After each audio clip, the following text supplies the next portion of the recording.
Wait, they actually made a sequel to Greenland?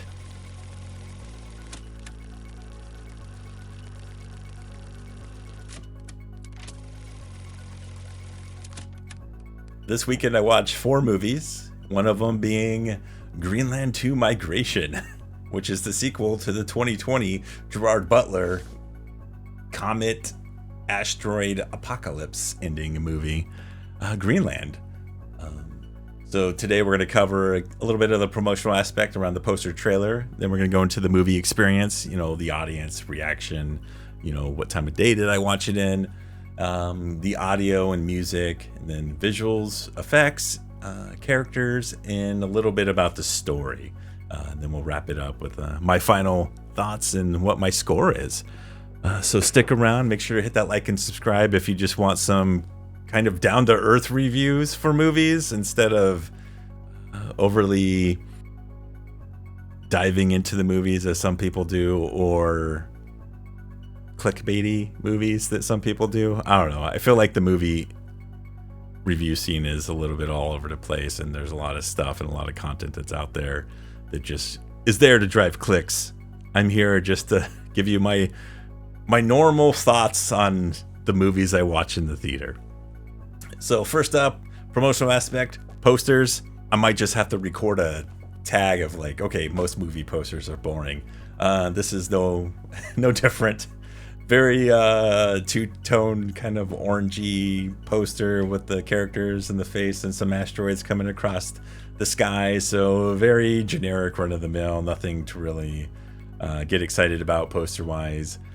I know back in the day when I worked in the theater industry for about 15 years, getting movie posters was always kind of the best part of the job. I have like hundreds of them that I have in another room. I have poster cases, we swap them in and out.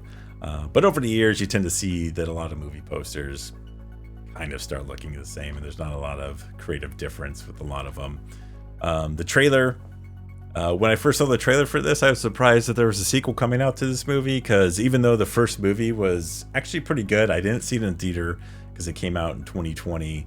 I think I saw it in 2021, privy to subreddits about movies, and there's a lot of discussion around Greenland being a pretty good movie and better than the trailer had it set out to be. So the first movie I actually enjoyed. It was a pretty good movie about, this family trying to get to a bunker in Greenland, and they're separated and they have to come together, and the father's trying to get to his wife and kid. So it was a very good movie in regards to the interactions and the overall story. But when the trailer came out for this, I was surprised that they would make a sequel for it. I didn't know that first one did so well. So the sequel didn't really give me high hopes, and it's another one of those trailers that gave away pretty much the entire story. Like every other trailer that is released these days, they can never leave any room for interpretation of what the story beats are going to be. So overall, the trailer didn't get me excited outside of, hey, they made a sequel for Greenland. I'll go watch it because I saw the first one, and one of those people who watch pretty much any kind of, well, not almost any Gerard Butler movie. I'll watch almost any Jason Statham movie, but Gerard Butler's, they kind of live in that same space, except Jason Statham usually does a lot more action. And then the movie experience, saw this on a Saturday, 11:30 in the morning. There were maybe a couple dozen people in a smaller auditorium at the theater. A bit more than I thought would be there on a Saturday morning at that time. But overall, the crowd was pretty quiet. I don't really hear... not that there's a lot of jokes or any kind of dramatic stuff that goes on in the movie. So the reaction was kind of just people watching a movie. And then the audio and music. This is where there was a few scenes that kind of took me out of the movie. One of them being a scene where they're discussing this classic rock song that was playing in the background. I didn't know what song it was. And then they were talking about another classic rock song in another scene, which I didn't know what it was either. So it kind of pulled me out in regards to, okay, you could definitely tell the budget of the movie. They couldn't get the license for any popular classic rock songs that people would actually know. And as a musician myself and listen to a lot of different music, it's kind of surprising, especially in a movie that would probably need to call out some kind of popular song. Audio wise, with the other music, the score, pretty run of the mill score overall. kind of it fit the scenes for the most part. Some of the dialogue was kind of hard to hear sometimes, but that could be, you know, Gerard Butler kind of has his accent and kind of mumbles sometimes. There's also a few other characters, whether it was through a walkie-talkie or microphone, it was kind of hard to pick up on what some people were saying. So I'm not sure the audio mixing was super fantastic on there. And the music fit the overall theme and tone, but a couple of those scenes with the classic rock comparisons was a little interesting.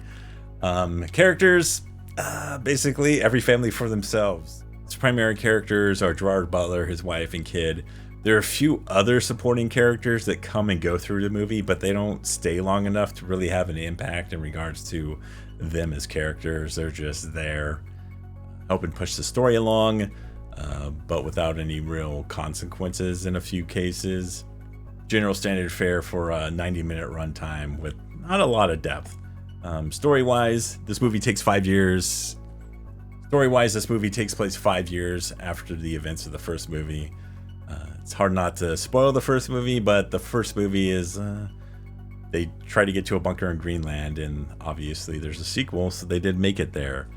But this takes place at a time where they're running low on resources. There's other outposts that they come across, and then there's this theory or stories or rumors going around about this place in France that could be kind of a Goldilocks zone that can support human life again on the surface, as there's a lot of radiation, there's a lot of random storms that are occurring on the surface, and Gerard Butler's character is one of them who goes out and investigates and specs out and tries to find any resources within their area. And that kind of impacts with the story a little bit in regards to some of the radiation and some of the storms that go along. So basically, you know, some stuff happens, everybody has to evacuate the bunker, and so his family with a few other people try to make their way to France, and the movie follows them on, I guess, the road trip kind of through the post-apocalyptic world of Greenland. They're making it to Europe. They see some instances of what humans have been living through that don't have bunkers to go under, how that's impacted some of their lives, and how it's kind of created factions within the world. But overall, pretty standard fare for a sci-fi movie, little low budget. It was a meh movie. I wouldn't recommend watching it in the theater, and my overall score, I'd give it 2 stars. It was all right if you caught it on a Sunday afternoon, didn't have much to do, and you found it on TV. Do people watch TV? You find it on a streaming platform, you know, it's probably all right, but I wouldn't recommend going to the theater to see it. It's not as good as the first movie. The first movie was kind of a surprise.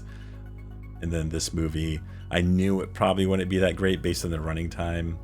Depending on the genre of a movie, I can usually kind of tell if a movie might be good or not. And when you're hitting that 90-minute mark with a sci-fi film like this, you know that's probably not going to be the best story-wise. But overall, that's Greenland 2 Migration. My final score is a 2 out of 5.